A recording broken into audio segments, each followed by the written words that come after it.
Welcome everybody. I first congratulate RERA Practitioners Association Pune Study Circle that you have been using this time in a very productive way. Today, the topic assigned to me is the basic principles of Transfer of Property Act with reference to RERA. So basically, we have to see the provisions of Transfer of Property Act. The laws sometimes, though they are basic, are neglected. Take for instance, law of contract. It is basis for every other law, from your company laws up to other laws. Likewise, the Evidence Act, property, whether it is sale of goods, whether there are other laws, but TP is the basic law because it deals with movables, immovables both. Now, in Transfer of Property Act, have you ever noticed during all these years of your practice that the words property, owner, transfer, the possession, ownership, these words are used in most of the sections at most of the places. But nowhere you will find under the TP Act the word property is defined. What is property? Not defined. Why? Because it is so difficult to define property. And therefore, then, to understand the word property, we have to go to the jurisprudence of the world. What in jurisprudence property means? In jurisprudence, property means some inherent right in a person, which is a right in rem, that is, a right available against the whole world.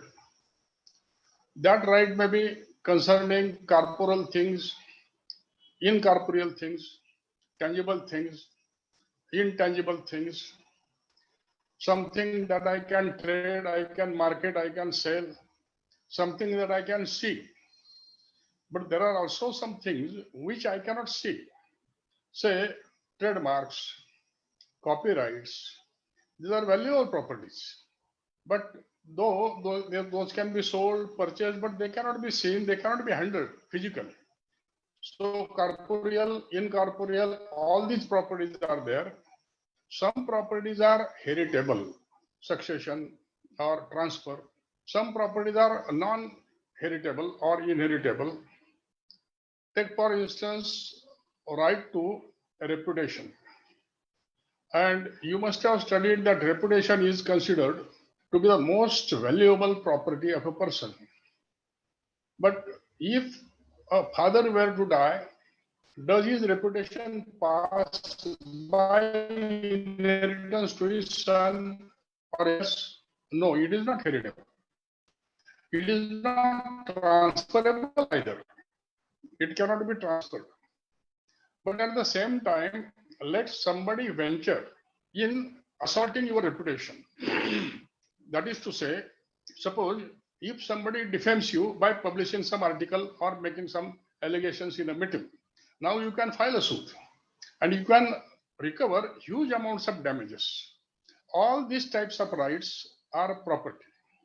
Now, property in TP Act, you are always told that ownership of the property can be transferred. What is ownership? Again, this word is also not defined in TP. Ownership, as is understood again in jurisprudence, it is a de jure concept that you are owner. And tomorrow, if the law says that all these properties are taken over, your right is gone. So, a concept created by law and recognized by law. It is a concept which is inclusive of so many rights, or as it is said, that ownership is a bundle of rights. And some important rights of this ownership are: one is a right to title, which frequently is used in TP Act, other laws. Right to title means your name in record of rights your name recognized as owner of the property. This is your title. This title also, just like property, it is de jure.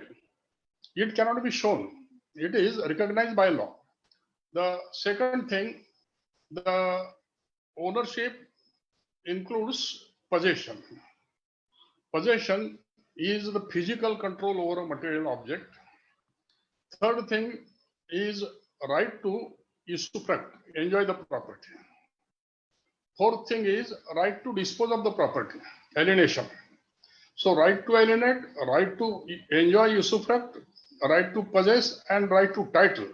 Basically, these four rights are the prominent rights what are included in ownership. Now, of these rights, when we say alienation, maybe it is right to sell, right to dispose of, right to lease, or even right to destroy the property. Say that an old property is pulled down and new property is constructed, that right is also right of ownership. But of all these rights, important right that is discussed in the TP Act is right to possess, possession. Now, what is possession? Possession is a plenary control over a material object. Possession needs a material object.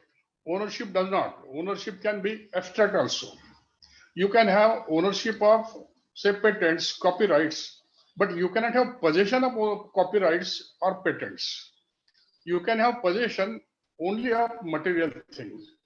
So, a plenary control, total control over a material object is the possession, or as it is said, take for instance a case that you are walking along the road and someone picks your pocket. Now the wallet is with that person who has the possession of that. What about you? You are under a belief that your wallet is in your pocket only. You do not know that it has been stolen. What is possession? Whether you are in possession or not. And suppose that after some time you come to know that your pocket has been picked, and then you create hue and cry and some policeman catches the thief. Now whether you have a right to claim that possession back or not, and therefore the requirements, constituent elements of possession are that possession needs intention to possess and body of possession. Possession needs right to possess and body of possession. Right to possess is possessio civilis, and body of possession is possessio naturalis. Now, possessio civilis and possessio naturalis. Likewise, animus possidendi and corpus possessionis. So, when your wallet was picked, you had animus possidendi, intention to possess, but you did not have corpus possessionis, that is body of possession. Sometimes possession may be mediate or possession may be immediate. That is to say, if you have got a vehicle and that vehicle is borrowed by your friend, now the friend has possession which is immediate with him. But you have a right to recover that possession. Mediate possession is with you, remote possession is with you. So all these type of things, when they are considered, then it comes to this, that though TP Act has not defined these basic notions, we have to understand those from the jurisprudence and then to look at what property is, because transfer of property uses word property first. The Transfer of Property Act was enacted in 1882, and it is one of the oldest laws which has stood the test of time, and without many amendments, it is as it was followed today also. Here in Transfer of Property Act, what is considered is transfers inter vivos, that in between two living persons, while in succession, whether testamentary, whether intestate, always the property passes from a dead person to a living person. While here, the disposal is inter vivos between two living persons. Transferor also living, transferee also living. Now, the definition of property we have seen. What This TP Act defines is not property, but what is attached to earth and what is immovable property. It only says that growing crops, standing timber, and grass are not immovable property. Now, timber is to be understood properly. Those trees which are grown only to have the wood, say teak wood trees, or at our places the bubble trees, बावळीचं झाड ज्याला म्हणता ना तुम्ही. These bubble trees are planted only for purpose of having the wood, which is good for making the tools and instruments for agriculture. So these are treated as movable. Growing crops are also movable. Those are not immovable. And grass is also movable.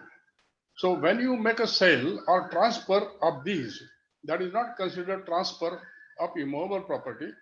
Therefore, suppose that if there is a standing trees, great number of standing trees, and you are transferring it, even if that consideration is much more than 100 rupees, yet it will not require registration because it is not transfer of immovable property.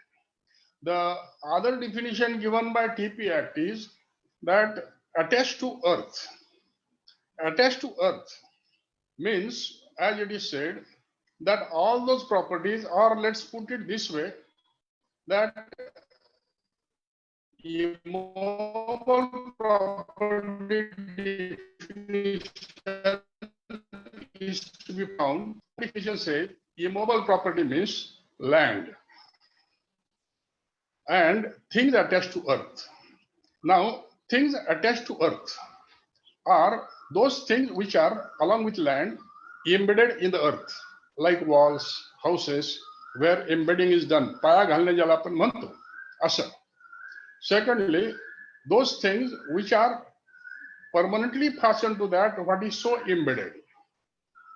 म्हणजे आता एक लक्षात घ्या की embedding जे आहे आपण घर केलं आणि त्या एम्बेडिंग मध्ये दरवाजा फिक्स केला. Now, what is the most movable part of a house? That is door. But door is permanently fastened to the wall. It is also immovable. And it can be transferred that way. Or if there is a cupboard within the wall, it is also permanently fastened to that what is so embedded. It is also immovable.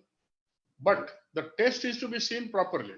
What it says, that things permanently fastened to that for the beneficial enjoyment of that to which it is fastened. Therefore, when you are putting a door to a house, even if door moves all along, it is immovable, we said, but door we are putting there not for the enjoyment of the door, but for better enjoyment of the house. Otherwise, you will have to jump from over the wall. Covered within the wall, that wall you are using with more beneficent manner. Therefore, purpose of affixation should not be to use the affixed thing. It should be to use the original house or things rooted in the earth.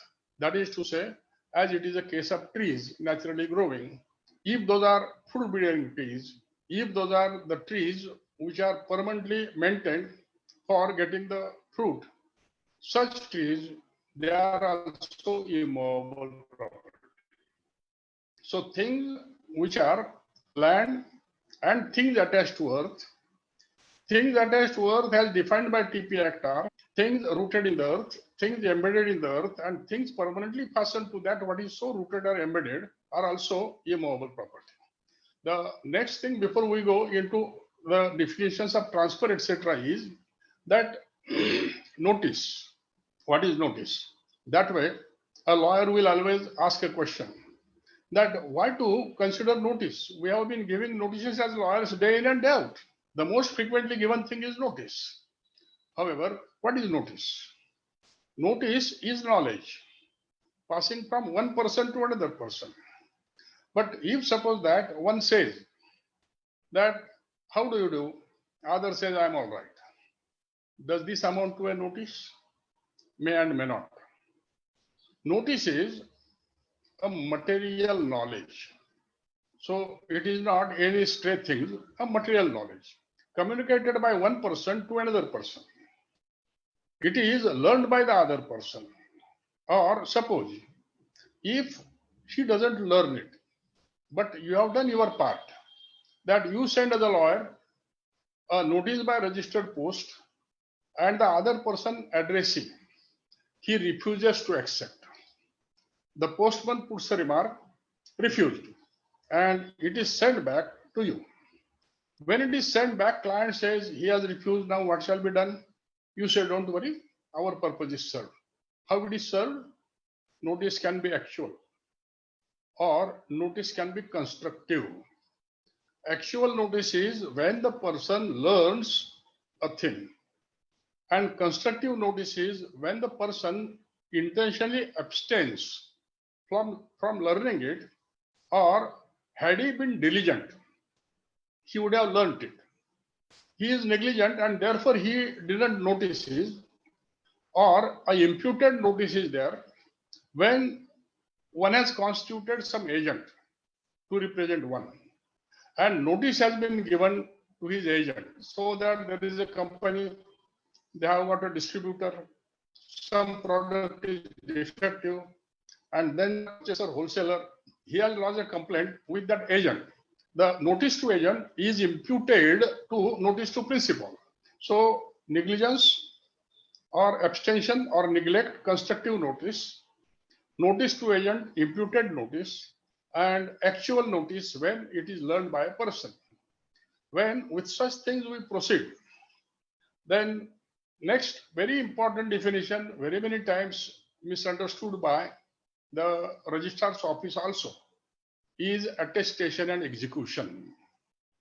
Execution means when an instrument is with intention to execute, with intention to transfer property, when the transferor puts his signature or puts his mark on that instrument, that is animus executandi, that must be there, and then his mark is put or sign is put, signature is put, or if the transferor is not in a position to do that, he authorizes somebody that you please execute this, and under authority of that transferor, executant, the authorized person puts his sign, signature or mark, the document is executed.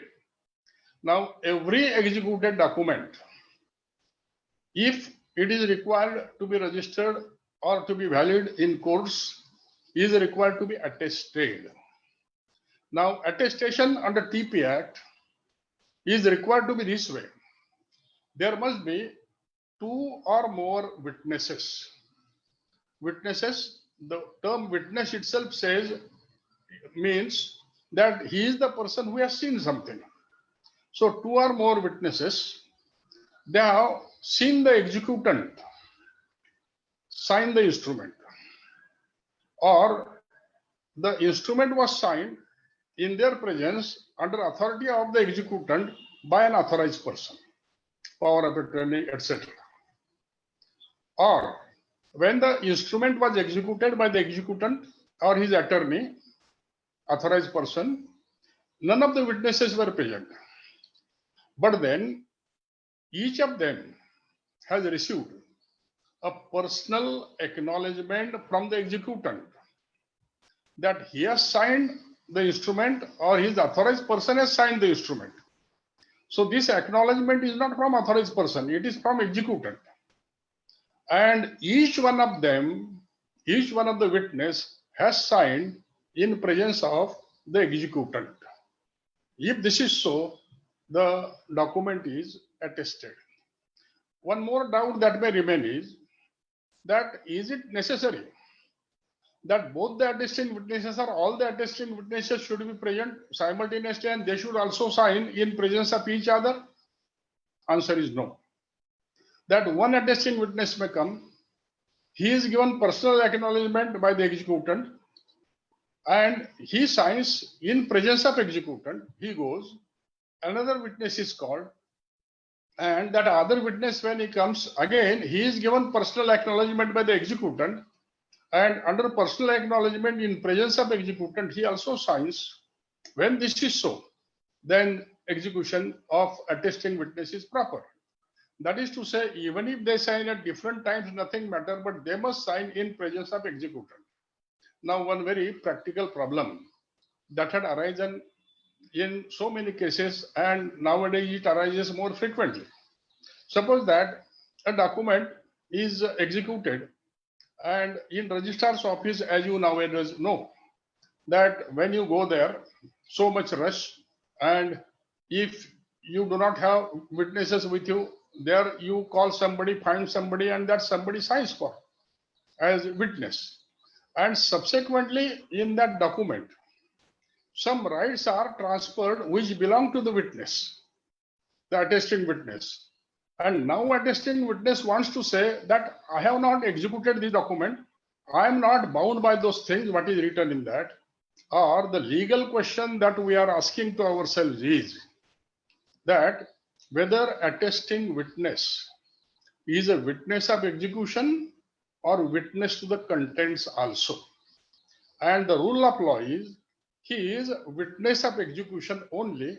He is not bound by the contents of the document. He need not know the contents of the document. However, if by evidence you could show that document was read over in his presence and then he signed, then of course he could be witness to the document's contents also. Now, what is the transfer? Transfer is the passing of the property from one living person, as in the beginning we said it is inter vivos, from one living person to another living person. The transfer may be of the property which is in existence. However, the transfer may be effected either immediately or in future. That is, when one person conveys the property in present or in future to another. Conveys the property in present or in future, it doesn't mean property in future. Property is existing, but conveyance is in future, as it happens in section 12, 13, 14, and so on.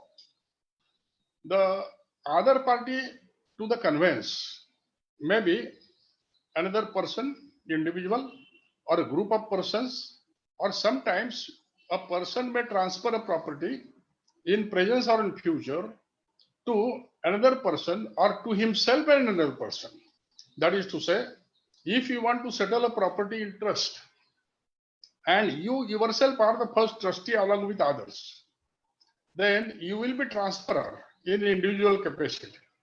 And as a trustee, you will be receiving that transferee also with some other persons. Now, persons, here persons include legal persons, and therefore property also may be owned by a corporation, and property can also be transferred to a corporation, a partnership firm, or maybe association of persons. And TP Act says association of persons may be registered or not. Nevertheless, the property can be transferred, and you will find in villages, normally it is found that village panchas, the persons who are in charge of management of the village, sometimes they are holding property. Now, these common properties which are held, those are also the properties which are transferred properly. Now, what can be transferred and what cannot be transferred will be another thing. Properties which may not be transferred. Normally, property of every description can be transferred. The corporeal, incorporeal, visible, invisible, the properties which are just recognized by law can be transferred. However, some properties cannot be transferred. Take for instance a case, properties which are not transferable cannot be transferred. Now, properties which are not transferable means what? Here, understand the concept that it is called in revenue laws against your state, what you are holding is a tenure. Tenure is your legal right over the property as owner. So suppose that some property is granted by the state to you for certain purpose, and restriction in the grant itself is you cannot transfer. Now property is not allowed to be transferred. Or say under Bombay Tennessee Agricultural Lands Act, Maharashtra Tennessee Agricultural Lands Act, if you are holding property as a tenant, yet your purchase is to be decided, or even if you are a purchaser under 32J and 32M has been issued in your favor, you cannot transfer property without permission. Otherwise, again, that property can be forfeited. So first, property must be transferable. Secondly, mere space succession is cannot be transferred. Say that here is a child, a vagabond, and a father is having large number of properties, and father is seriously ill on deathbed. Now this child, he immediately approaches some purchaser and says that his father is on deathbed, maybe that within few hours he will die, and then he will be a heir. And as heir, he will get the property as his son. That property, that right, my right, I am transferring to you. No. Who will die first, who will die next, we do not know. And therefore, it is mere chance to succeed, what is known as space succession is. Space succession is bare chance to succeed, cannot be transferred. Likewise, the properties which are not specifically ascertainable, vague, those also that way cannot be transferred, or easements cannot be transferred. Now, easement is what? Easement is that incorporeal right which a person has over the property of another for the better enjoyment of that other property. To understand it properly, it is this way. And in your RERA and other all these transfer of properties, you people always deal with this right of way. That right of way, it is acquired as a easement, either easement by grant or easement by prescription or easement of necessity. Easement by prescription is when you say, I have been walking through this land for last 20 or more years, and therefore I have acquired that right. Easement by grant, as nowadays your promoters and builders are doing, they are getting all these owners together, and from them they get a right of way.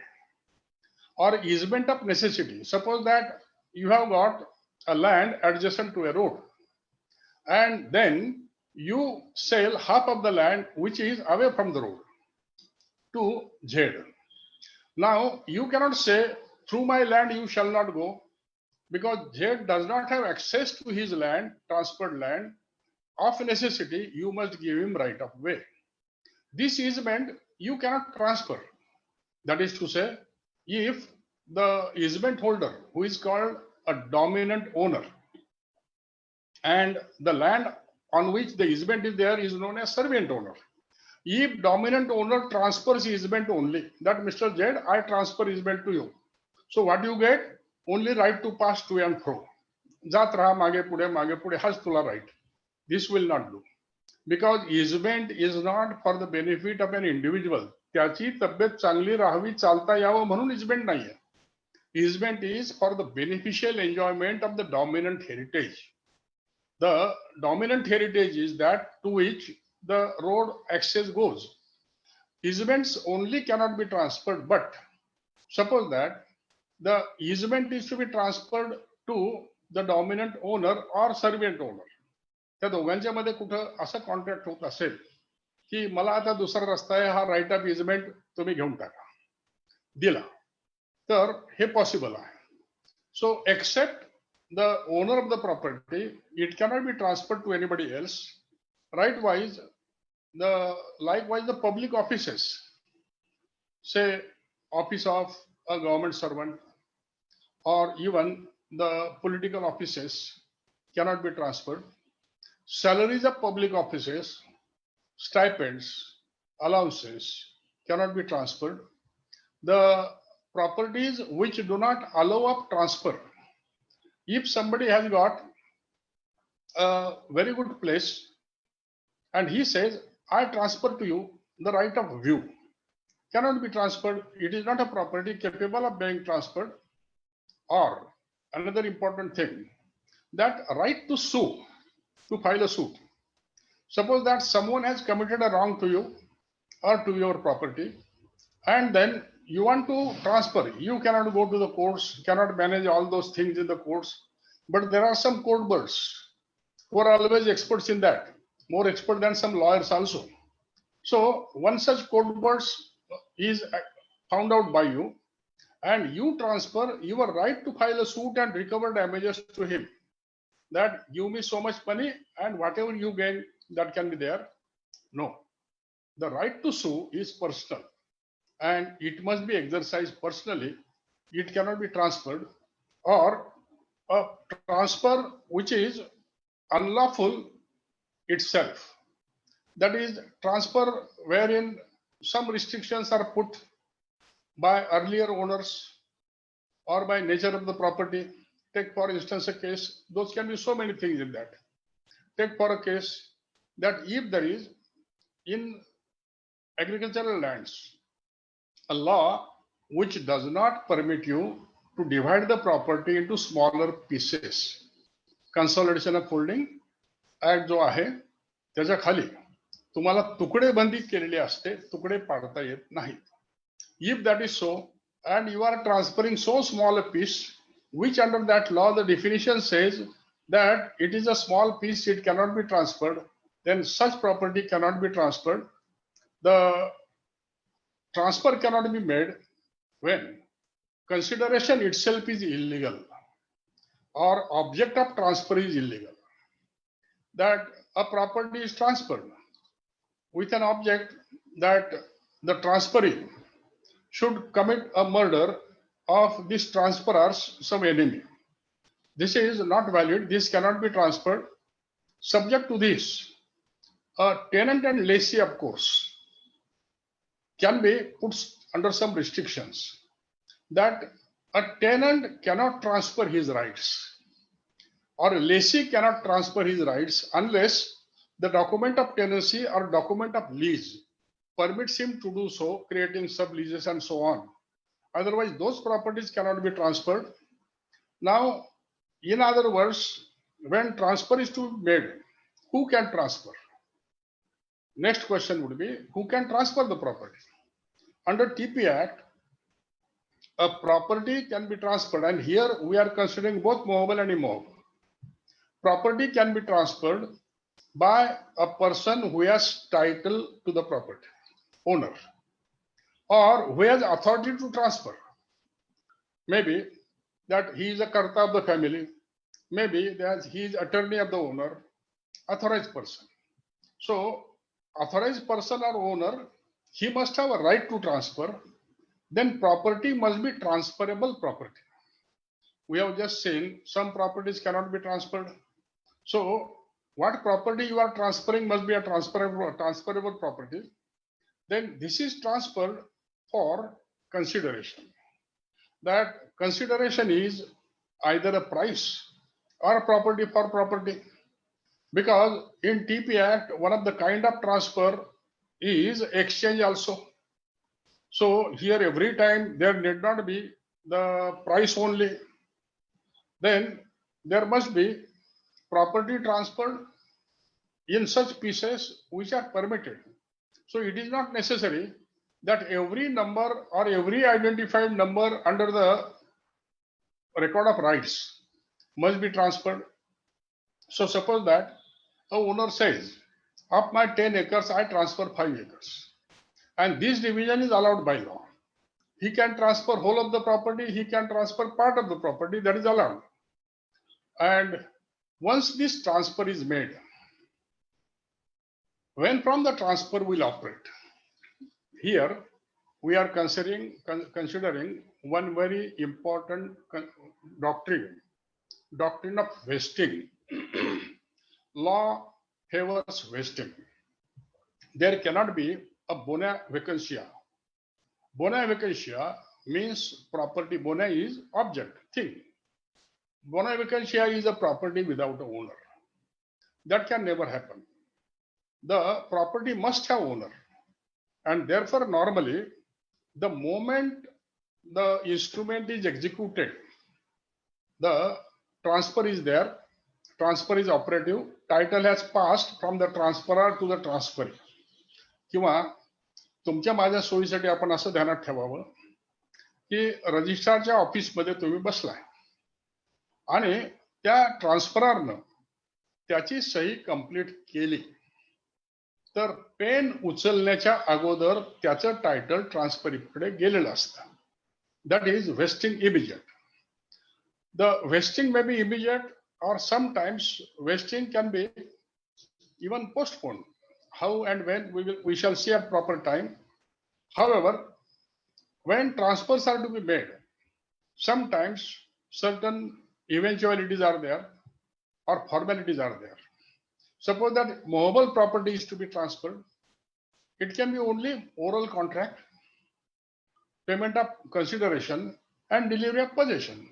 And transfer is complete. If it is the transfer which is of immovable property, and under the law, now any law, if registration is not required, even if there is an instrument signed and executed by the transferor, the transfer is there complete and the property will be vesting in the transferee. Here, one thing to be understood properly. आपण normally काय करतोय एवढी मोठी किंमत द्यायची आणि उद्या यानं नाही म्हटलं तर काय मग परचेसरचीच गडबड असते की ट्रान्सफरर तुम्ही चला मी तुम्हाला घेऊन जातो. ट्रान्सफरची सही झाली की खाली लगेच परचेसर विटनेसेस. मग हे जे आहे ना तर परचेसरची गरज आहे का ट्रान्सफरला. Under transfer of property act purchaser need not be a competent person to contract. So transfer to a minor valid. Transfer to an unsound mind person valid. Transfer which is not yet accepted, the purchaser is not present at all, valid. Document can be signed by one party only also, and that is vendor. Only thing it is inter-virus because a transfer is there, named there. You will find that we are going to discuss some doctrines, the doctrines like ostensible owner, etc. or election, where the transferee was not present at the time of transfer. The transferee did not be competent to contract. Only thing that if such incompetent person is there, you cannot impose any liability, contractual liability on that person. So gift paid to a child, valid. The transferee is named, but transferee did not be competent one. Now, in these transfers, if transfer is required by registered instrument, and under this Transfer of Property Act read with Indian Registration Act, if transfer is of immovable property of the value of rupees 100 or more, must be by registered instrument. If it is a simple mortgage, whatever value, though less than 100, must be by registered instrument. If it is a gift of immovable property, whatever value must be by registered instrument. So these formalities of transfer are also to be carried out. And then the next thing that there are two peculiar sections, say section 10 and 11, which say that once you transfer, forget about the property. ह्या प्रॉपर्टीची फार काळजी घ्या, मी माझा महाल बांधलाय आणि याच्यामध्ये तुम्ही समोरच्या दरवाजानेच आत जायचं, मागचा दरवाजा उघडायचा नाही. Right of enjoyment is being restricted. Once you give total rights, forget about that property. Let the owner decide how it is to be enjoyed. However, if suppose that the owner has got two adjacent properties, one at the front, one at the back, and in the house which is at the back, owner himself is residing, and he sells the front portion to you. And he says that within a distance of 5 feet from his property, you shall not construct any wall. This is valid because it is for the better enjoyment of the property which he has returned. Or If he has granted a lease is also a transfer. If he has granted a lease and then he has imposed a restriction that you shall not sublease, you cannot construct anything here or must construct such type of things only, these restrictions are valid because these are for the protection of the transferor.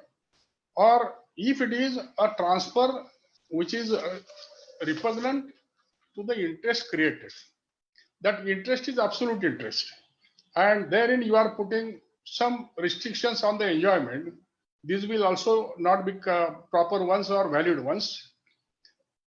Another important thing done by section 12, and this is quite important, it is a rule of equity, that if in a transferor says that I hereby transfer property absolutely and forever to Z. However, if Z tries to sell the property or becomes insolvent, the transfer shall cease to operate and property will come back to me. This is not allowed. That once you transfer, the incidents of commerce, the risks of commerce must go along with, and therefore, if such type of thing is there, it cannot be determinable on alienation की तू कधी विकायचंच नाही किंवा त्या ट्रान्सफरची दिवाळखोरी जर झाली तर त्यावेळेला प्रॉपर्टी परत ट्रान्सफररकडे येईल, हे चालणार नाही. मात्र ही कंडिशन जेव्हा लीज असतो तेव्हा घालता येते की if lessee becomes insolvent, property will immediately revert back to the lessor, or if the lessee tries to sublease, alienate, then it will revert back to the lessor because that is a condition which is for the better enjoyment of the person who is holding a superior right simultaneously. Then it is allowed. And then a group of sections we will discuss together, which is most important property laws. That is sections 13, 14, 15, 16, 17. Section 13 deals with transfer to unborn persons. Section 14 deals with the rule against perpetuity. Section 16 deals with 15, 16, the transfers made to a class. Now let's see 13 and 14 first. That transfer to unborn person. In the beginning, what we said, it is a transfer inter vivos from one living person to another living person. But one eventuality, because ultimately properties are there for the beneficent enjoyment by the owners or their families. If suppose that there is a problem that a person doesn't have a child today and is expecting to have some child in future and wants to make some provision that the interest should ultimately go to the child, unborn child. So in such a case, if he is saying that I hereby transfer property to B's son, who is unborn today. So today it will be a bona vacantia. Therefore, a legal exception or concession given by law is that in such a case, you must find a holder immediate, what we call a life interest. So if the transferor makes a provision or a transfer that I hereby transfer this property to B for life and then to C's son absolutely, this is valid because here B is given a limited interest and C's son, though he is unborn today, the absolute interest is given to him, that is allowed. A slight difference between 13 and 14 to be made properly is that in section 13, how it can be transferred and what can be transferred is said, while in section 14, to what period the vesting can be postponed is the question. So to understand the difference properly, if it is said that A transfers a property to B for life and then to C for life. So it is not absolute interest given to unborn person. C is unborn on the date of transfer. This will not do. So you can give a limited interest to living persons, but you cannot give limited interest to an unborn person. All that remains after the life interest of the living person should go to the unborn person, that is permitted. While section 14 deals with a rule against perpetuity. Perpetuity, or what is called perpetual, is endless, eternity, thing which stands forever. Just presume that if perpetuity was allowed, प्रत्येक ओनरला त्याचा त्याचा अभिमान असतो की मी आयुष्यात एवढं कमावलंय आणि त्याच्या मागे त्याचा खूप मोठा श्रम असतात, त्याचा तो जिव्हाळा असतो, त्याची गुंतवणूक असते. मग त्यानं समजा सांगितलं, I hereby transfer this property to B for life, then to B son for life, then to that son for life, this way for ever. तर काय झालं असतं, आजच्या प्रत्येक ओनरनं अशीच ट्रान्सफर केली असते आणि कालच्या ओनरने अशीच ट्रान्सफर केली असते. मग अशा ट्रान्सफर जर झाल्या असत्या तर पूर्वी म्हणजे आम्ही लोकांनी प्रॅक्टिस सुरू केली तेव्हा असे रूल होते की 3 मजल्यापेक्षा जास्त मजले बांधायचे नाही. मग ती रिस्ट्रिक्शन कायम ठेवली गेली असती तर पुणे वाढू शकलं नसतं, मुंबई वाढू शकलं नसतं, कुठली मोठी शहरं वाढू शकली नसती आणि लोकांना कुणालाच बांधकामं करता आली नसते किंवा प्रॉपर्टीची डेव्हलपमेंट करता आली नसते, कुठे फॅक्टऱ्या काढता आल्या नसत्या. वाय? Because there is restriction which is not allowing you to exercise your ownership rights. So perpetuity is always goes against development of the society. It is a rule, it is some attempt which is hampering the proper development of the society, development of the commerce. Properties must be available in commerce, and therefore law abhors perpetuity. ABHORE, abhors, disfavors. Law does not favor perpetuity. Law disallows perpetuity. However, when in section 13 you said that you can give a property to unborn person who is unborn on the date of transfer, if you have an intermediate person who is holding life interest, it is possible, and that is the need of each person who is the owner. If that concession is already granted, section 14 recognizes that concession. However, it puts a restriction that here also, if you say property is hereby transferred to B and then to B's son at the age of 70, this will not do. That once you grant, section 13 has said that you grant absolutely. So under section 13, that child would get the property the moment child is born. But again, the same problem. That transferor was trying to protect that unborn person. And therefore, this life interest created in favor of somebody who was living. Hence, now it is said that when that child, unborn child, will become competent to take care of its own interest, it becomes competent to take care of its own interest at the age of majority. And therefore, section 14 tells you that where on a transfer, the vesting can be postponed during the lifetime of the living persons plus minority of unborn person. That is to say, if suppose that it is said to be for life and then to be son at the age of 17, it is valid. But if you say be for life and then to be son at the age of 20, it is invalid, because age of majority here fixed at 18 years. Before he becomes major, he must get vesting of the property. Or the next question in this 13 and 14 to be seen is that how many can be the intermediate interest in favor of living persons? Only one person? Not necessary. That you may say, transferor may say, to B for life, then to C for life, then to D for life, and then to D son absolutely. And B is living today, C is living today, D is living today. So any number of living persons can have intermediate interest, limited interest. Because समजा B ला आपण life interest दिला काय आणि 100 living लोकांना life interest दिला काय, समजा असा एखादा बी असू शकेल की 100 वर्ष जगेल. म्हणजे एक आपण जनरेशन टाइम तर दिलेला आहे, मग हा जनरेशन टाइम एकाला दिला काय जास्ती लोकांना दिला काय आपला रूल काय बिघडत नाही. Therefore, prior limited interest can be created in favor of any number of persons, but the vesting cannot be postponed beyond the minority of first unborn person.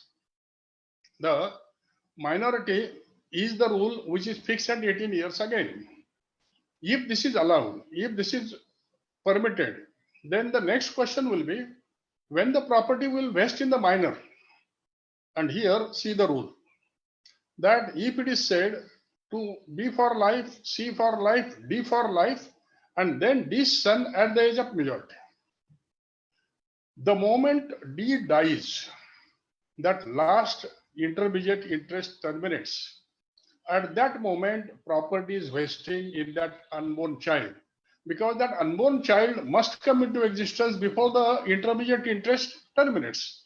Otherwise, there will be bona vacantia again. म्हणजे 14 मधली एक restriction अशी सुद्धा आहे की you can create life interest in favor of living persons, any number of living persons, and you can give absolute interest to the unborn person before the age of majority. But unborn person, though he is unborn at the time of transfer, he must come into existence, must be born before the last intermediate interest terminates. That is to say, B for life, C for life, D for life, and then to D's son. So D's son must be born before that ABC, whoever are living there then. And if this continuity is there, then the rule says that property will vest in that unborn child immediately on birth. And that child will get possession when the intermediate interest, prior interest terminates. Or the property will vest in title on birth of the child, and property will vest in possession when the prior interest terminates.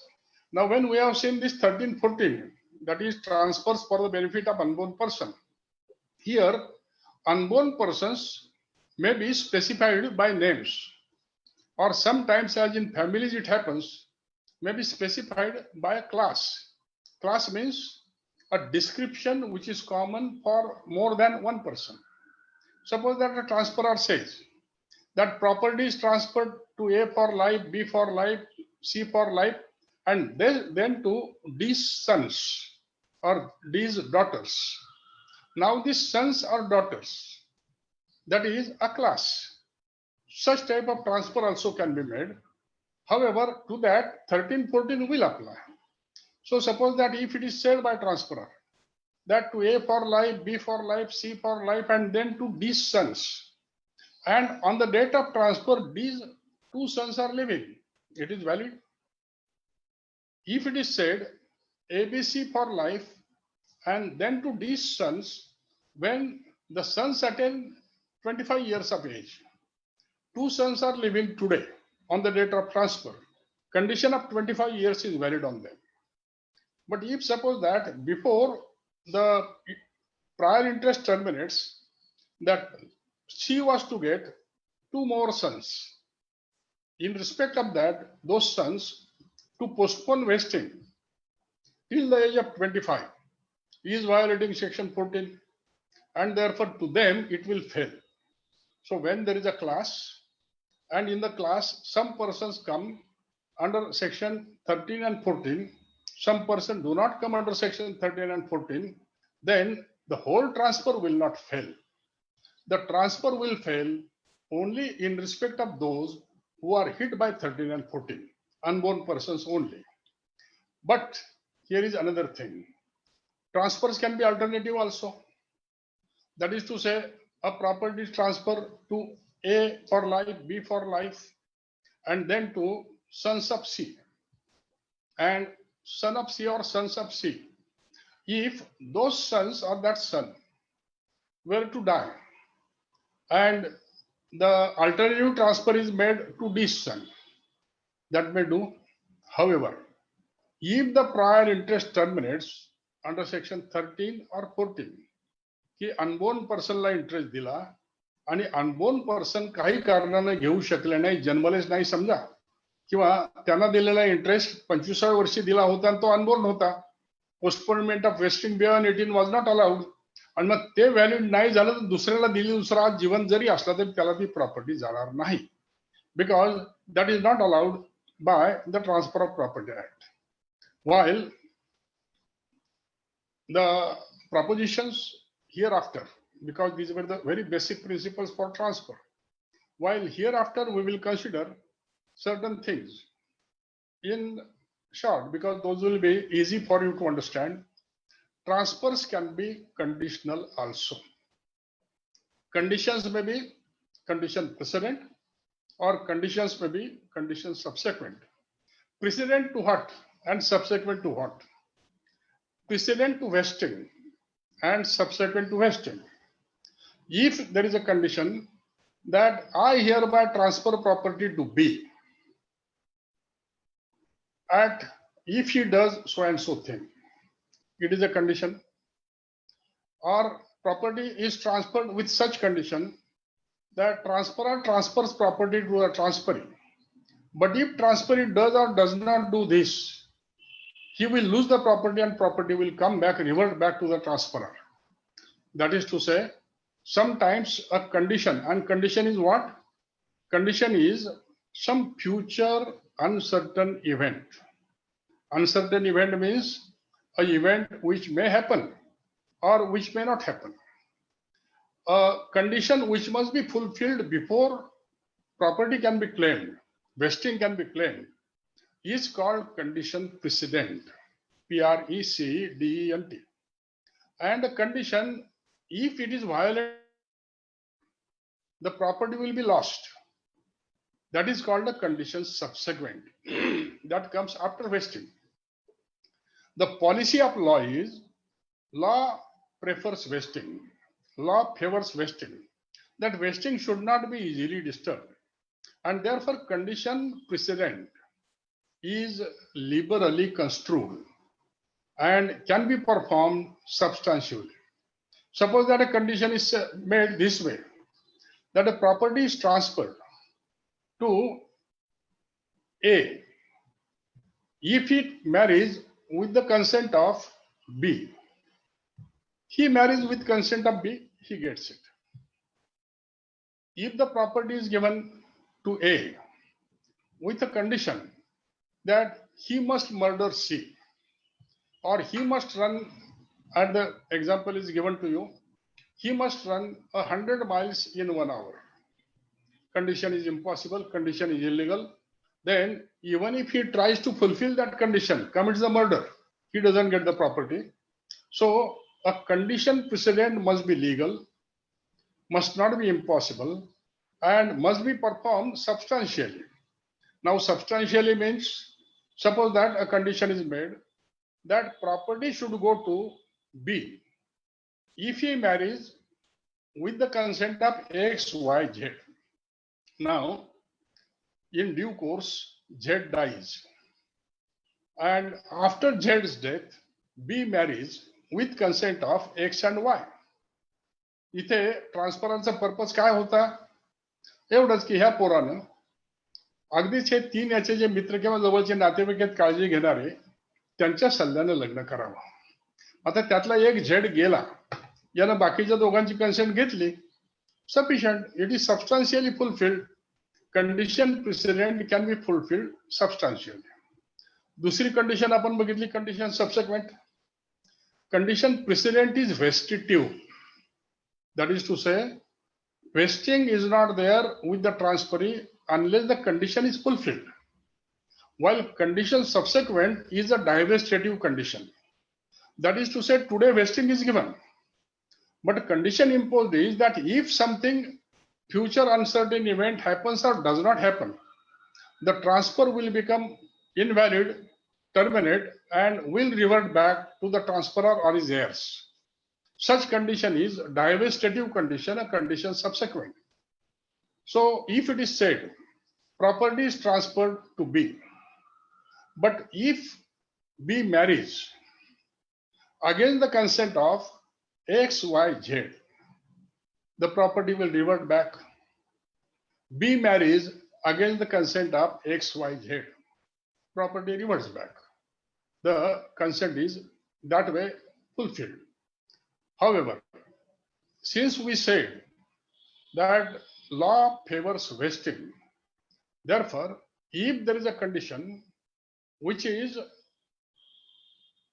causing divesting, law always tries to interpret it in such a way that vesting is preferred, vesting is maintained, and therefore conditions subsequent must be strictly fulfilled. That is to say, it is this way that if a property is transferred to B, but condition is superimposed that if he marries against the consent of XYZ, he will lose the property. Z dies. He marries against the consent of XY. He does not lose property. And बघा मगाशी आपण वेगळं वाचलं होतं. Here the law favors vesting आणि मग condition subsequent must be strictly fulfilled. आणि म्हणून मग असा रूल झाला की XYZ कन्सेंटच्या विरुद्ध त्यानं लग्न केलं तरच ही प्रॉपर्टी त्याची परत जाणार होती. झेड जर गेलेला आहे तर त्यानं एक्स अँड वायच्या इच्छेच्या विरुद्ध लग्न केलंय, पण झेडच्या इच्छेच्या विरुद्ध कुठे केलंय. And then property transfer is valid. Therefore, conditions are that way. The precedent in a loose sense, subsequent in a strict sense are to be observed. Now, we will go to some important doctrines under Transfer of Property Act, because we have to spare some time for your some rarer problems also. These important doctrines or important rules under the TP Act are: one is rule of election, as it is enacted in section 35 of the Transfer of Property Act. Here, a transferor who is not owner of the property belongs to another, and he, without any authority from the true owner, transfers that other's property to a third person, and by the same instrument, as part of the same transaction, confers some benefit on the owner of that property also. Then in such a case, that owner of that other property is put to his election.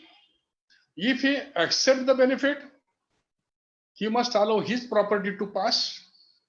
If he rejects the benefit, he can retain his property, but then benefit he cannot claim. Or suppose that if a transferor says, a house is transferred, house number so and so is transferred to Z, and 10 lakh rupees are given to A. House today belongs to A. So A's house transferor has transferred without any authority to Z, and 1 lakh rupees is given to A. Now it is by the same instrument. A cannot say, I accept 1 lakh rupees, but he is not authorized to transfer my house, I will not give the house. If he accepts the benefit, loses property. If he retains property, loses benefit. आता समजा यानं ठरवलं की मला माझा house ठेवायचं, benefit ते लाख रुपये नको. What will happen to that benefit which is rejected by the person who was to make election? It reverts back to the transferor. आणि मग इथे परत एकदा हे बघावं लागतं की whether that transfer A's house to Z and 10 lakh rupees to A, whether that A's house to Z was given for consideration or not. If it was given for consideration, then out of the reverted benefit, whatever was the value of the house, that will be paid to that disappointed transferee. And if it was gratuitous, he will not get anything, he will be disappointed only. Another important thing is section 41, transfer by ostensible owner. Ostensible owner is the owner who does not have real title, but with the knowledge, permission, or cooperation of the real owner, he is constituted out and out owner, ostensible owner, ज्याला कधी कधी आपण बेनामी सुद्धा म्हणतो. म्हणजे ए ची property आहे परंतु घेतली बी च्या नावानं, रेकॉर्ड ऑफ राईटला बी चं नाव आहे आणि बी न ती प्रॉपर्टी विकून टाकली. Sale by ostensible owner, he is not real owner. The real owner's title is recognised by law, but if the purchaser is a bona fide purchaser for value without notice, he does not know that this person is ostensible owner. The transfer is valid, transfer is binding. However, if suppose that here there is a fraud, that here is a transferor, and this transferor, though he is not owner of the property, he transfers that property, and subsequently he gets title to that property. Purchaser comes and says, I want to have the property, and transferor then says, I didn't have title at the time when I transferred property. Can you say so? Under section 115 of the Evidence Act, when a person by his act, declaration or omission represents something to be true and makes another to believe it and act accordingly, then he cannot deny that. So even if you didn't have title, you represented that you have title, and you sold that property to another person, and subsequently you got title to that property. In such a case, the subsequently acquired title will pass under the earlier transfer deed. It is called feeding the grant by estoppel. It is also to prevent the frauds, or section 52. It incorporates another doctrine. It is doctrine of lis pendens. That is, lis is litigation, pendens is pending. Once litigation is filed, suit is instituted concerning title or possession of a property, then during the pendency of that litigation, till the litigation is decided finally, party to that suit shall not transfer that property to any other person. Here, transfer does not become invalid. Transfer is subjected to the decision of the suit. So if suit is decided in favor of the transferor, transfer is valid. If suit is decided in favor of the transferee, that decision of the suit is binding, and the other party is not bound by that decision, by that transfer. म्हणजेच मग आता lis pendens मध्ये plaintiff is there, defendant is there, आणि हे suit pending असताना डिफेंडंटनं त्याची property third पर्सनला विकली, आणि उद्या प्लेंटिफच्या बाजूने निकाल लागला तर ते थर्ड पार्टीला काही मिळणार नाही. पण डिफेंडंटच्या बाजूने निकाल लागला तर थर्ड पार्टीला तो डिसिजन प्रमाणे ती प्रॉपर्टी मिळेल. इथे रजिस्ट्रेशन ऍक्ट आणि बाकीच्या प्रोव्हिजन्स प्रमाणे अशी एक प्रोव्हिजन आहे की in declared cities, it may be binding on a person that if there is lis pendens, then the lis pendens must be registered. Normally, it is not a rule that it should be registered unless declaration is made or notification is issued by the state government in official form that in so and so city for lis pendens notice is to be registered. Say today in Bombay, if you want to have lis pendens to be applicable to you, it is required that the lis pendens is registered in the office of the registrar. Then there is a doctrine of part performance and fraudulent transfer, that 52 and 53A. Part performance, that is to say, it also goes under the specific relief act. When there is an agreement to sell property, the purchaser is ready and willing to perform his part. He is put in possession. What is the requirement in part performance? Purchaser is put in possession. But yet the registered instrument or final title deed is not executed. Then he cannot be evicted from the property even if the sale deed is not completed. So part performance is a possessory relief, equitable relief on the basis of the equity that he is ready and willing to perform the part. It is part performance.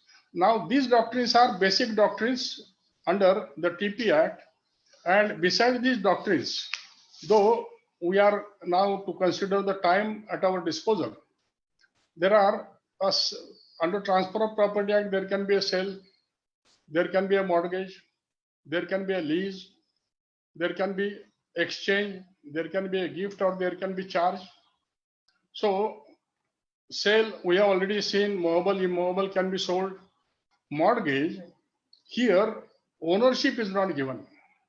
Immovable property is made security for the payment of loan or a debt. Now, when this immovable property is made security, naturally, if it is a transfer of interest, sometimes it may need registration, sometimes not. There are various kinds of these mortgages. A simple mortgage, it is an instrument written, whatever the value, it must be registered. And by this, the transferor, who is a borrower normally, the creditor is the other party, this transferor is transferring the property as security. And if the loan or debt is not paid by the given date, then the creditor or transferee has a right to put the property to sale and recover his money, or there may be a conditional sale, transfer by mortgage by conditional sale, in which case there is a transfer made with a condition that if by a particular date the mortgagee does not pay the loan or debt, transfer shall become obsolete. Or there can be a usufructuary mortgage. That is to say, the mortgagee is put in possession. He is to take benefit income from the property. And there can be two things. It can be said that mortgagee shall receive the benefits by way of interest. And when principal is paid, the property will be with the mortgagor. Or mortgagee is to satisfy himself for interest and principal both, mortgage money, out of the income that he receives for so many years. That is the mortgage usufructuary. While there is English mortgage, in English mortgage, there is a security made by instrument, and in the same instrument there is a condition that when mortgage money is paid, debt is paid, then the mortgagee will retransfer the property to the mortgagor, that is English mortgage, or what is known as equitable mortgage, that mortgage by deposit of title deeds. That if the mortgagor, who is in need of money, goes to a creditor and just deposits his documents of title with some writing, not registered, then that is called equitable mortgage. So long the debt is not paid, the mortgage has a right to hold the documents or even to cause sale of the property. However, this also, like lease pendants, equitable mortgage is allowed in India only in declared cities, not beyond that. Today in Bombay, that is allowed. And when a mortgage is created of any admixture of two or more kinds of these above mortgages, then it is called anomalous mortgage. म्हणजे अनेकाचं mixture एकत्र केलं ते असं anomalous mortgage होईल. आता पुढचा आपण एक पार्ट महत्वाचा घेऊ, lease. That leases are right of enjoyment transferred. Lease may be either month to month lease, जो तुम्ही लोक दररोज रजिस्ट्रेशन ऑफिस मध्ये करताय. When it is a month to month house rent, etc., it can be by document or it can be by delivery of possession also. रेंटच्या खाली काय होतं हे सोडून द्यायचं, तो स्पेशल लॉ झाला, त्या ठराविक एरिया पुरता झाला. ट्रान्सफर ऑफ प्रॉपर्टी ऍक्ट मध्ये if it is month two month, it can be unregistered also. But if it is yearly rent reserved or for a period of 1 year or more, it must be by registered instrument. Lease can be permanent or can be for a fixed duration. However, if a lease is of immovable property which is used for agriculture or which is used for industrial purpose, in that case leases are year to year presumed if nothing is said in the instrument. And if a lease is there, there are two types of considerations. Normally, month to month, there is only rent, higher charges, user charges.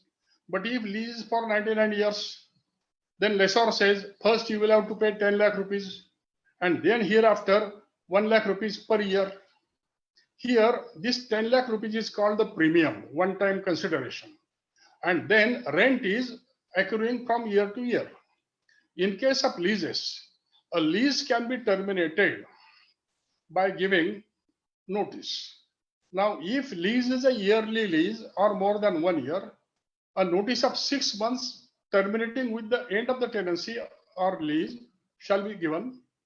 If it is a lease month to month, then a notice of 15 days expiring with the month of tenancy can terminate the tenancy. However, suppose that lease is year to year or month to month, a notice of termination is given by the lessor, but lessor does not initiate any proceeding. Lessee comes and pays the rent. Lessor accepts. So despite termination notice, if the lessor has intentionally accepted the lease money or rent, then it is called tenancy by holding over. But this tenancy by holding over will be only for month to month or year to year and not more. That is to say, original lease was for 30 years. 30 years or more notice was given. The tenant comes, lessee comes and pays rent of 1 year. The lessor accepts. Tenant wants to say, lessee wants to say that my lease is extended, renewed for next 30 years because original term was 30 years. No, now it is only for 1 year. The gifts as those are there. In case of gift, in gift, property must be existing property. म्हणजे आता builder बांधणारे building आणि मग त्या building मधला एखादा flat तुम्हाला gift केला हे चालत नाही. Existing property that gift must be accepted by the Downey. आता इथे एक्सेप्ट मगाशी आपण बघितलं की ट्रान्सफर हजर असण्याची गरज नसते, पण acceptance should be made at any time. जसं इलेक्शन मध्ये आपण बघितलं की त्याला नंतर इलेक्शन करता येतं विदिन 2 years और within the required time whatsoever. तसंच इथे देखील during the donor's life time the donee must accept the gift. If donee dies without making acceptance the gift is void. The gift may be onerous gift also. Suppose that the donor has already subjected a house to a mortgage and he makes gift of this house to a donee. If donee accepts this gift, he must pay the mortgage. This is onerous liability. Or if he is a universal donee, that is to say all the properties of the donor have been transferred to the donee and some of those properties are burdened, some liabilities are there.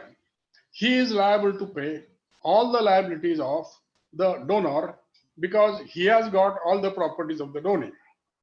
The exchanges, those are barters. आपण मगाशी सुरुवातीला जे म्हणतो economics मध्ये ते things against things. The definition is very simple, that when the things are exchanged but neither of the things is money or both of the things are money. A house is transferred for land or American dollars are transferred for Indian rupees. It is called exchange because price is paid in the same nature or in the same subject matter. Now, subject to this, because we are now nearing our time, we will venture to consider some aspects of RERA so that you can ask some questions. RERA is not our main topic today. Main topic was considering the basic principles of TP. And now we are saying that how these basic principles of TP, when applied to RERA, some problems can be created. एक गोष्ट लक्षात ठेवा की तुम्ही सगळे RERA practitioners आहात. कदाचित माझ्यापेक्षा जास्त चांगलं तुम्हाला रेराचं ऍप्लिकेशन माहिती आहे, प्रिन्सिपल काही असो. कारण रेरावरती पहिलं लेक्चर रेरा झाल्यानंतर 2 दिवसांनी मी दिलं होतं. RERA is a peculiar special law applicable only at certain places etc. आणि आता तर काय फोर्से मेजरेचं जी डिफिनिशन येते त्याच्यामध्ये मग कोरोना येणार की नाही हे सगळं तुम्ही डिस्कस करताय. परंतु रेरा खाली ज्या रिस्ट्रिक्शन आहेत, that there is a promoter, that there is an agent, that there is an allottee. RERA is a central act. आपल्याकडे MOFA Maharashtra ownership flats act 1963, rules of 1964 और Maharashtra apartment ownership act of 1970 और societies cooperative societies act 64 हे act आपल्याकडे already होते. रेरानं हे सगळे acts allow केलेले आहेत आणि ते आपल्याकडे चालू आहेत. फक्त MHA महाराष्ट्र हाऊसिंग ऍक्ट जो होता तेवढाच रेराने इनव्हॅलिड ठरवलेला आहे, ॲब्रोगेट केलेला आहे. म्हणजेच महाराष्ट्र पूर्वीच रेराच्या पुढे होते, इतर स्टेटच्या पुढे होते. पण 64 पासूनच आपल्याकडे की नाही एक नवी कन्सेप्ट आली. What is ownership? Ownership is vertical. That is, one who owns the land owns the substrata below to unlimited extent and the space above to unlimited extent. किंवा उदाहरण आपण असं घेऊ की एका माणसानं एक प्लॉट घेतला, त्याच्यावरती छानपैकी एक स्वतःचा बंगला बांधला आणि मग एक बिल्डर आला, त्यानं याच्या बंगल्याच्या या बाजूला एक प्लॉट घेतला, दुसऱ्या बाजूला एक प्लॉट घेतला आणि तिथे 15-15 मजल्याच्या टॉवर उभे केले. मग त्या टॉवर उभे केल्यानंतर त्यानं या टॉवरवरनं या टॉवरला जाण्यासाठी एक ब्रिज बांधायचं ठरवलं, म्हणजे ह्या मधल्या माणसाच्या डोक्यावर, किंवा खालनं एक टनेल काढायचं ठरवलं ह्या प्रॉपर्टीतून ह्या प्रॉपर्टीमध्ये. तर ह्या ओनरला ऑब्जेक्शन घेता येतं. If I own the surface land unlimited extend below and unlimited space above goes with the land. आणि मग ओनरशिप फ्लॅट ऍक्ट मध्ये किंवा अपार्टमेंट काय होत आहे? Horizontal ownership. म्हणजे सोसायटीच्या नावानं तुम्ही जरी शेवटी लँड दिलं तरी प्रत्येक फ्लॅट ओनर म्हणतो की 4थ्या मजल्यावरचा हा फ्लॅट माझा, म्हणजे आता ही हॉरिझॉन्टल झाली. ही हॉरिझॉन्टल ओनरशिप बेसिक प्रिन्सिपल मध्ये केलेली ऍडजस्टमेंट आहे. Because of that ultimately you will find when under MOFA that sell deed is made, it is made in favor of the society, and every member, flat holder, he owns the flat, but not even the structure. RCG structure वगैरे जे आहे ते त्या कंपनीच्या किंवा सोसायटीच्या मालकीचं आहे आणि internal enjoyment फक्त याची आहे, अशी डुप्लिकेट ओनरशिप झाली. तर अपार्टमेंट ओनरशिप ऍक्ट खाली आणखी एक प्रकार आहे की तिथे apartments which are less than or not more than 10, where society cannot be there, but are at least 5. In such a case, each apartment holder is having a distinct percentage of ownership, and he can, by sell deed, transfer his rights without anybody's reference. So it is a sort of co-ownership, as co-ownership in the lands is there. पण आता याचा आपण रेरामध्ये जेव्हा विचार करू तेव्हा एक गोष्ट अशी लक्षात घ्या, आणि आता मी जे स्टेटमेंट करतोय त्याच्यावरती खूप लोकांना जर ऑब्जेक्शन आलं तर एक ध्यानात ठेवायचं की आपण प्रिन्सिपल्स डिस्कस करतोय, प्रिन्सिपल्स वरतीच शंका विचारायच्या. तुमच्या हातातल्या केसवर शंका असेल तर सगळ्यांचा वेळ न घेता मला नंतर तुम्ही फोन करून विचारलं तरी सुद्धा चालू शकतं. तुमच्याकडे सगळ्याकडे माझे फोन आहेत किंवा तुमच्या संयोजकाकडनं तुम्ही घेऊ शकता. रेरा मध्ये असं म्हटलंय की this act normally applies to so and so thing, but there are some exceptions.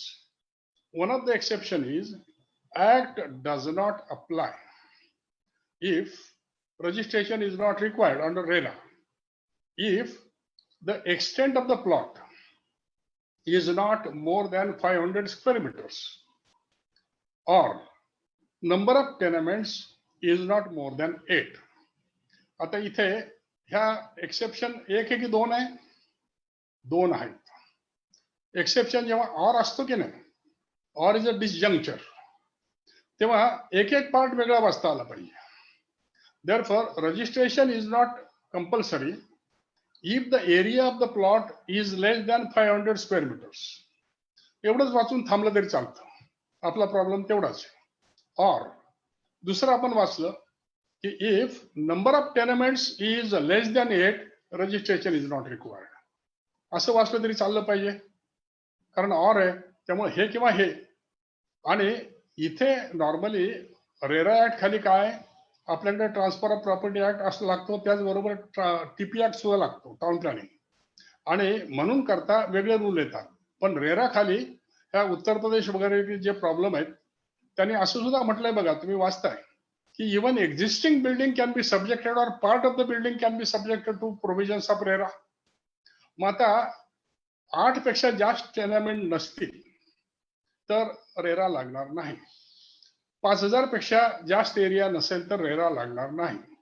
म्हणजेच 5000 square metre, 500 square metre, 5000 square foot समजा राऊंड अबाउट, एवढ्याच एरियाचा प्लॉट जर असेल तर रेरा लागत नाही. मग त्याच्यावरती किती बांधता येईल? एक घर बांधा, किंवा जर म्युनिसिपल रूल्स आणि टीपी रूल्स अलाउ करत असतील तर 15 टेनमेंट बांधा. Number of tenements is not restricted if the area is not more than 500 metres. त्याचप्रमाणे दुसऱ्या केसमध्ये इफ द number of tenements is not more than 8, then RERA does not apply. Even if each tenement is of 10,000 square feet. म्हणजे जसे आजकाल आपल्याकडे हे industrial बिल्डिंगा बांधल्या जातात आणि कंपन्यांना विकल्या जातात. मग कंपनीचं ऑफिस एक 5,000, 10,000 स्क्वेअर फीट घेत असतं. मग इथे एकूण नंबर ऑफ टेनमेंट्स 8 आहेत. जरी त्याचा एरिया 5,000 मीटरपेक्षा जास्त होत असेल किंवा केवढा होत असेल तरी ते एक्सेप्शन वेगळं आहे. और एक वेगळा वाचायचा, दुसरा वेगळा वाचायचा. आता शेवटचा आपण एक पॉइंट महत्वाचा घेऊ की रेरामुळं आणि ह्या ओनरशिप फ्लॅट्समुळं काही पर्टिक्युलर प्रॉब्लेम्स निर्माण झालेत. आणि गेल्या 5-6 वर्षात म्हणजे आम्ही लोकांनी सुरुवात केली की नाही, म्हणजे आता माझी 52 वर्ष संपून गेलेत प्रॅक्टिसमधली. आम्ही लोकांनी सुरुवात केली त्यावेळेला the moment builder was declaring a scheme there was a Q. आणि त्या क्यू मध्ये पाकिटात किती आणलेत आणि चेक कितीचा आहे हे विचारलं जायचं. But in last 7-8 years there is a slack, and in that slack now the builders say that purchaser you please come pay 5-10% and I will arrange a loan by bank for you, give me the authority for that. आणि मग आपल्याकडे सध्या जो rule आहे की हा जो builder ज्याला आपण म्हणतो, प्रमोटर ज्याला रेरा म्हणतं, की ओनरची लँड असते, X is owner, he executes a development agreement in favour of the builder promoter, and promoter is constructing at his cost and selling tenements to the purchasers. आता जेव्हा ओनर डेव्हलपमेंट अग्रीमेंट करून देतो, आपल्याकडे rule आहे की ते registered असलं पाहिजे, त्यावेळेला तो प्रमोटर काय म्हणतो की मला पॉवर ऑफ अटर्नी सुद्धा दे. म्हणजे सगळ्या पुढच्या ज्या गोष्टी आहेत, प्लॅन द्यायचा, परमिशन घ्यायच्या, जिथे जिथे तुझी परमिशन लागेल ती परमिशन मी घेईल. त्याचप्रमाणे तो जेव्हा त्या परचेसरला म्हणजे टेनमेंट होल्डरला जेव्हा लोन मंजूर करून घेतो त्यालाही सांगतो बुकिंग अग्रीमेंट रजिस्टर करताना की तू मला पॉवर ऑफ अटर्नी दे आणि मी पुढच्या सगळ्या गोष्टी करेल. इथे फार मोठा धोका संभवतो. असं गृहीत धरा की जेव्हा जेव्हा तो promoter he is executing booking agreements in favour of the tenement purchasers, he is signing by himself as developer or builder, and he is also signing as the attorney of the owner. Suppose that tomorrow the builder or promoter goes in liquidation, and by that time he has booked some 100 or 200 flats and taken monies from those people, and these builders or promoters, they also take a loan, what is known as project loan, from the banks to themselves only. Such project loan is also taken, आणि त्याच्यासाठी security land असते. मग आता ह्या land वरती हा लायबिलिटीचा charge येईल की नाही, तो येतोय. त्याचप्रमाणे अलीकडे म्हणजे त्यातल्या त्यात गेल्या 3-4 वर्षात या नोटाबंदी वगैरेच्या काळापासून एक नवीनच कन्सेप्ट आली बघा, आणि त्याला तुम्ही लोक आम्ही लोक जेव्ही म्हणायला लागलो, जॉईंट व्हेंचर. आता जॉईंट व्हेंचर हे नाही आहे, but the vendor wants to sell the property, the purchaser says, promoter says, I do not have the money to pay, but I can give you some constructed area. You retain that constructed area for yourself, or tomorrow you can sell it. आता अशा टाईपचं जे आहे consideration in kind असं दिलंय, म्हणजे exchange सारखं झालं हे. TP act मध्ये रेरा असलं तरी टीपी लागतोच. आता अशा केसमध्ये जेव्हा तुम्ही 2 गोष्टी एकत्र करताय आणि जेव्ही केला आणि उद्या समजा जे काही बुकिंग केलं ते बुकिंग घेऊन तो promoter he vanishes, goes away, either in liquidation or does not complete the scheme, can owner say, I am not liable? Because in this case, as a JV, it is a joint venture, and if it is a joint venture, he is also becoming liable to the purchasers and his land is burdened with the charge. म्हणजेच मग तुम्ही जेव्हा document लिहिता जेवीचं, तेव्हा तुम्ही असं लिहिलं पाहिजे की ही जी लँड आहे, माझ्याकडे मी जे काही टेनामेंट ठेवतोय, ही टेनामेंट्स मी प्राइस म्हणून घेतलेली आहेत आणि तुम्ही जे विकणार आहात तुमच्या जबाबदारीवर विका. त्या परचेसरची कुठली लायबिलिटी आली किंवा तुम्ही कुठलं प्रोजेक्ट लोन घेतलं तर ती लायबिलिटी माझ्या कुठल्याही पार्टवरती असणार नाही. ही कंडिशन डॉक्युमेंट मध्ये असेल तरच तुमचा तो वेंडॉर सेफ आहे, त्याच्या बाजूची ती गोष्ट आहे. अन्यथा त्याला तुम्ही एक्सप्लॉइट करताय, एक्सपोज करताय लायबिलिटीला, हे बघितलं पाहिजे.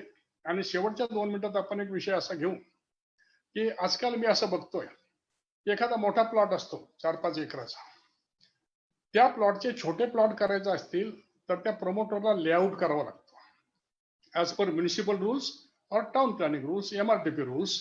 मग तो लेआउट केला की प्रत्येक प्लॉटला रस्ता सोडावा लागतो, ओपन स्पेस सोडावा लागतो आणि मग हा प्रत्येक प्लॉट बांधता येतो. मग पुढून इतकी जागा सोडा, मागून इतकी सोडा, साईडने इतकी सोडा. पण आता बिल्डर काय करायला लागले, मोठे बिल्डर 5-10 एकर घेतात आणि मग त्याच्यावरती समजा एक 10 बिल्डिंग प्लॅन केला, एकच प्लॉट धरायचा, लेआउट नाही, 10 बिल्डिंग केल्या, त्याच्यापैकी एक बिल्डिंग बांधली, त्या बिल्डिंग मध्ये फ्लॅट्स विकले. तुमचा रूल म्हणतो 50% पेक्षा जास्त विकले की त्याची सोसायटी त्यांना करता येते, तू बिल्डर हो म्हणेल नाही तर नाही म्हणेल. आणि सोसायटी झाली की त्यांना डीम्ड कन्व्हेन्स सुद्धा करून घेता येतो. माझ्या म्हणण्याप्रमाणे हा कन्व्हेन्स व्हॅलिड नाही. त्याचं कारण लक्षात घ्या की हा फक्त बिल्डिंगचा कन्व्हेन्स होईल किंवा बिल्डिंग खालचा प्लेन जो आहे त्याचं जे लँड आहे तेवढ्याचा कन्व्हेन्स होईल. पण टीपी प्रमाणे, टाउन प्लॅनिंग प्रमाणे संपूर्ण प्लॉट एक आहे. तुमच्या ह्या प्लीथला वेगळं असे आयडेंटिटी नाही आहे. जरी रजिस्टर ऑफ सोसायटी जे अलाउ करत असतील तरी हे टायटल व्हॅलिड होणार नाही. मग बिल्डरने काय काढलेलं असतं की आम्ही उद्या फेडरेशन करू सगळ्या बिल्डिंगांचं आणि त्या फेडरेशनला आणखी एक वेगळं सेल देऊ. अरे पण आज तुम्ही सेल करून बसला ना, डीम्ड का असे ना. त्याच्यामध्ये म्हणजे डीम्ड कन्व्हेन्सची जी प्रोव्हिजन आलेली आहे ही काळजीपूर्वक लक्षात घ्या. जेव्हा सिंगल प्लॉट असेल तिथंच डीम कन्व्हेन्स होऊ शकेल. जेव्हा मोठा प्लॉट आहे ज्याच्यात अनेक बिल्डिंग होऊ शकतायत असा प्लॅन मंजूर झालेला आहे आणि त्याच्यापैकी एक किंवा काही बिल्डिंग झाल्या तर तुम्ही डीम कन्व्हेन्स मध्ये जरी गेला तर तो कन्व्हेन्स व्हॅलिड असणार नाही, तो बाइंडिंग असणार नाही. Ultimately the whole plot will out be transferred as one plot. Now though subject was vast and therefore I had taken a lot of your time. Some important doubts or difficulties, if you have, you may please go ahead. Borate vichara. Smita ma'am, Smita Tarna ma'am, please take over for the question answers. Yeah. Yes. Thank you, sir. Thank you. Yeah, I request the participant. Now chat box is, there is a question. If anybody wants to ask the question directly, please raise your hand so that I will allow them to ask one by one. Now, Advocate Harshad has one question, sir. May I read? Yeah. What is the question? Yeah, the father expired in 1979, bequeathed the Mumbai flat to the mother on ownership. She resided uninterruptedly. In 2014, she filed a registered gift deed transferred to the younger son. She expired intestate in 2016. The elder son came to know about gift deed in 2018 and filed partition suit against the younger son. What defenses does the younger son have? खरं म्हणजे आता हरेशनं त्यांच्या ऑफिसमधली एक केसच माझ्याकडनं decide करून घ्यायचं ठरवलंय. तरी सुद्धा हा रिप्रेझेंटेटिव्ह डाऊट आहे असं काही धरून आपण वाचूया. माझ्या समोर जो प्रश्न मला वाचता येतो तो असा आहे, father expired in 1979, bequeath the Mumbai flat to mother on ownership. म्हणजे इथे आता त्याचं बिक्विथ म्हणजे विल आहे. ह्या विलनं त्यानं तो फ्लॅट मदरला दिलाय, म्हणजे त्याच्या वाईफला दिलाय असं म्हणू आपण, on ownership. She resided uninterruptedly. In 2014, she filed registered gift deed, transferred to her younger son. In 2014, registered gift transferred to her younger son. She expired intestate in 2016. the elder son came to know about the gift deed in 2018 and filed partition suit against the younger son. What defense? The proposition के सुरुवातीला फादरनं 79 ला जेव्हा bequest केलं त्यावेळेला whether this property was joint family property, ancestral property, whether they were Hindus, that will have to be seen first. If they were not Hindus, then that absolute ownership of the father will be there. If they were Hindus, but it was self-acquired property or separate property of father, again he had a right to make a bequest. Once bequest is made to wife or mother, under section 14, if they are Hindus, under section 14 of Hindu Succession Act, she becomes absolute owner. And whether father had title or not, that question is no more to be seen. If she is absolute owner under section 15 and 14, she is entitled to dispose of the property as she pleases. मग ती gift करू शकते, bequest करू शकते, हे सगळं चालेल. आणि मग तिथे ह्या दुसऱ्या सनला जर ऑब्जेक्शन घ्यायचं असेल किंवा पार्टिशन सूट लावायचं असेल तर त्याला हे दाखवायला लागेल की फादरच्या हातात जी प्रॉपर्टी होती ती प्रॉपर्टी फादरची सेल्फ एक्वायर्ड किंवा सेपरेट प्रॉपर्टी नव्हती, अँसेस्ट्रल होती आणि फॅमिली हिंदूज होते. असं असेल तरच हा सूट असा डिफेन्स चालेल, नाही तर नाही चालणार. Anything else? Yes, there is one question, sir, in the chat box. There is Nikita Pandit. Yeah, Nikita Pandit. If after life interest given to unborn person on majority, but unborn person dies before majority, what will be the effect of the property? चांगला प्रश्न आहे हा. The thing is, I told you that if you postpone vesting beyond majority, transfer is void right from beginning. Nothing is given to the unborn person. But if the condition is the interest shall belong to the unborn person before he attains majority, then he gets vested interest at birth. Once he gets vested interest at birth, whether he gets possession or not, that is not lost. If he dies before attaining majority, etc., in that case, whoever his heirs are, maybe his father, mother, whatsoever, they will get the property. Okay. One more question. Can we cancel the registered agreement to sell by issuing legal notice? Legal notice, okay. Registered agreement to sell.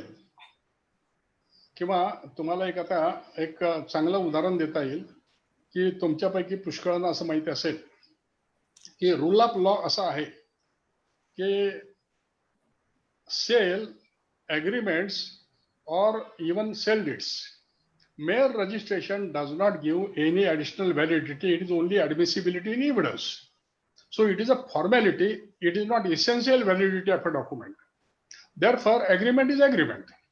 If you have a right to transfer, you can, right to cancel, you can cancel. At the most, he will file a suit for specific performance.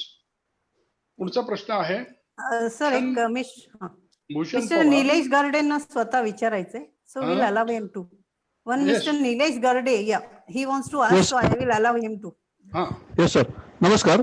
माझा प्रश्न असा आहे की कुळ कायद्याच्या property जी असतात की जिथे प्रांताची परमिशन घेतल्यानंतरच ट्रान्सफर अलाउड असतो, मेसेल अलाउड असतो. बऱ्याचशा केसेस मध्ये ट्रान्सफर प्रांतांची परमिशन न घेता अगोदर अग्रीमेंट फॉर सेल करून रजिस्टर्ड केलं जातं आणि त्या अग्रीमेंट मध्ये लिहिलं जातं की आयदर परचेसर और सेलर यांच्यावरती जबाबदारी आहे की ती प्रांताची परमिशन घ्यावी. तर अशा पद्धतीचं जे कंडिशन म्हणून अग्रीमेंट सेल रजिस्टर केली जातात त्याला काय व्हॅलिडिटी आहे? आता प्रश्न असा आणि नंतर बऱ्याच वेळेला ती परमिशन मिळत नाही. नाही प्रश्न असा येईल की रेव्हेन्यू मध्ये काय होईल, परमिशन का मिळत नाही, आपण कुठे कमी पडतोय, हा भाग वेगळा. पण महत्वाचा भाग असा की मगाशी मी असं म्हटलं आपल्या सेक्शन 6 प्रमाणे जे रिक्वायरमेंट बेसिक प्रिन्सिपल आहे, what properties cannot be transferred. Wherever there is a legal condition that you cannot transfer, you cannot transfer. मग आता जिथे जिथे टेनंटनं परचेस केलेली प्रॉपर्टी 32M जरी दिलेला असेल तरी without permission cannot be transfer. Mug heat transfer जर केली असेल आणि मग पुढे काही प्रोव्हिजन केल्या तर त्या provision BT and L act खालच्या आहेत. Those are not provisions under the TP act. म्हणजे TP ऍक्ट मध्ये काय अमेंडमेंट केलेली नाही, स्पेशल लॉ झालाय टेनन्सी लॉ. आणि त्या स्पेशल लॉ प्रमाणे डेप्युटी कलेक्टर किंवा कलेक्टरना एवढ्या नजराला चार्ज करा आणि ती जी रिस्ट्रिक्शन व्हायोलेट झाली त्याचं रेग्युलरायझेशन करा. आता जेव्हा जेव्हा रेव्हेन्यूकडे गोष्टी जातात तेव्हा तेव्हा काय काय करायला लागतं हे तुम्हाला मला सगळ्यांनाच माहिती आहे. परंतु आपण एकच लक्षात ठेवायचं की जे काही आहे ते लीगल असेल तरच चालेल. पुढचा एक प्रश्न आहे भूषण पवार. हो sir. Whether RERA has jurisdiction in concluded contract of performance of any terms of sale deed. इथे असं म्हणता येईल की रेराची जी काही कन्सेप्ट आहे that is with respect to a scheme of multi housing. म्हणजे रेरा खाली फक्त सेल ऑफ लँड असेल तर जरी रेरा लँडला लागतो तरी तिथे performance of a contract would be there. Concluded contract झालं. पण पेंडिंग स्कीम जरी असली रेरा काय म्हणते if you want to start a new scheme you must first register the scheme, then you will get that number, registration number, website, etc., account number, then you will be going on.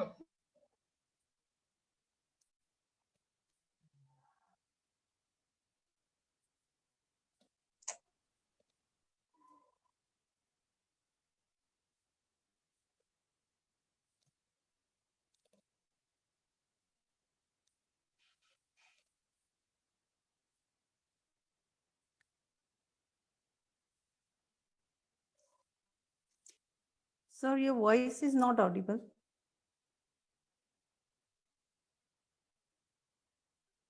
Hello, sir.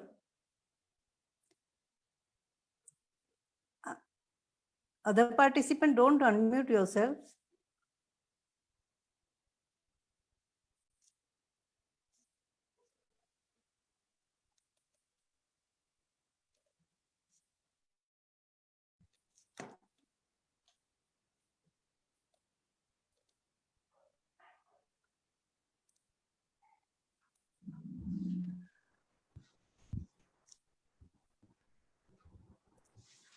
Hello, sir.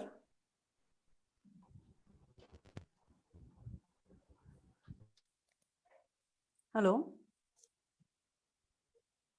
I think sir's connection is disconnected. He will join us soon. Please bear with us.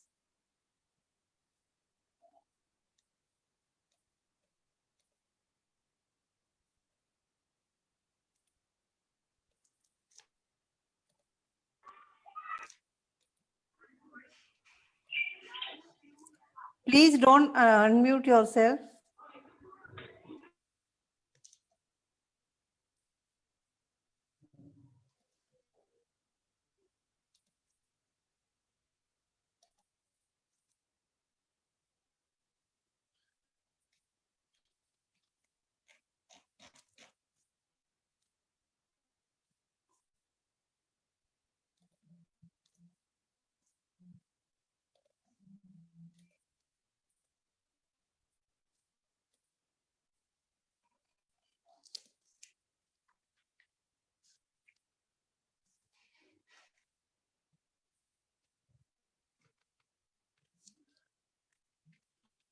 Anna ma'am, Ah, sir. will you please call sir and just check it? I will check. Till then, you just be online because I have to call from the same video. Just a minute.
Hello. Yes, sir. Sir, we can hear you, sir. झूम मध्ये काही problem झाला होता त्यामुळं मला तुमचं काही ऐकायला येत नव्हतं, दिसत नव्हतं. परंतु आता काही कुठे प्रश्न आहेत का कुणाला? कारण बेसिकली आपण तसं बहुतेक सगळं संपवलेलं आहे आणि खाजगी कुणाला प्रश्न असतील तर ते मला विचारू शकतात. आता एक प्रश्न जो मला इथे दिसतोय from Nitin. How to identify whether property is joint or ancestral or separate property? Let's say my father had his son own flat. After demise of my father, whether my son can have right to such property and that to when I am alive, as my deceased father, class 1 legal heir, the property in question has been purchased by my father. इथे एक ध्यानात घ्या जरा, त्या प्रश्नामध्ये बऱ्याचशा इंग्लिशच्या चुका दिसत आहेत पण मला अर्थ समजलाय की under Hindu law, if this people are Hindus, then under Hindu law property which is received from father, father's father or father's father is ancestral in the hands of holder with reference to his son. That is called ancestral property. If the father was having ancestral property, then son gets interest by birth. He need not wait till father dies. But if father had purchased this property out of his personal gains of science, that is self-acquired property, then son does not get any interest by birth.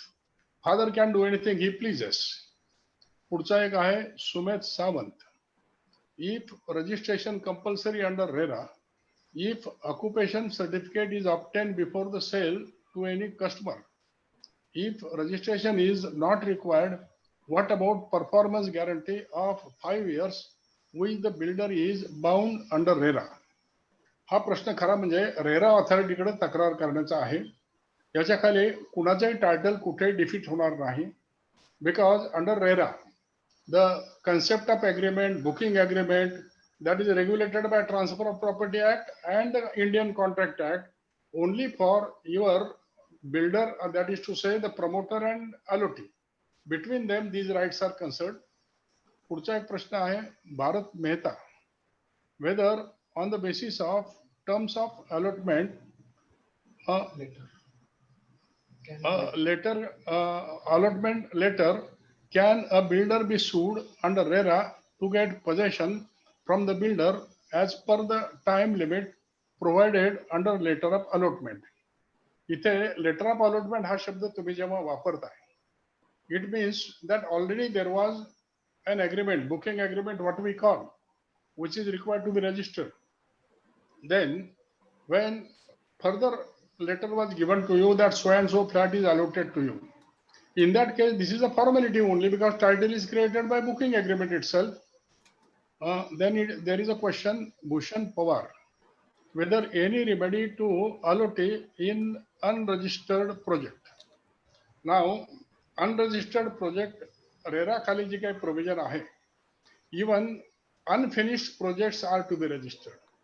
Unregistered project जर असेल तर तुम्ही RERA अथॉरिटीकडे direct तक्रार करू शकता आणि अशा प्रमोटरच्या विरुद्ध रेरा अथॉरिटी ऍक्शन घेते. That is possible. पुढचा प्रश्न आहे, if a builder is given a contract to redevelop the society building, then is it necessary to register the project with RERA and when?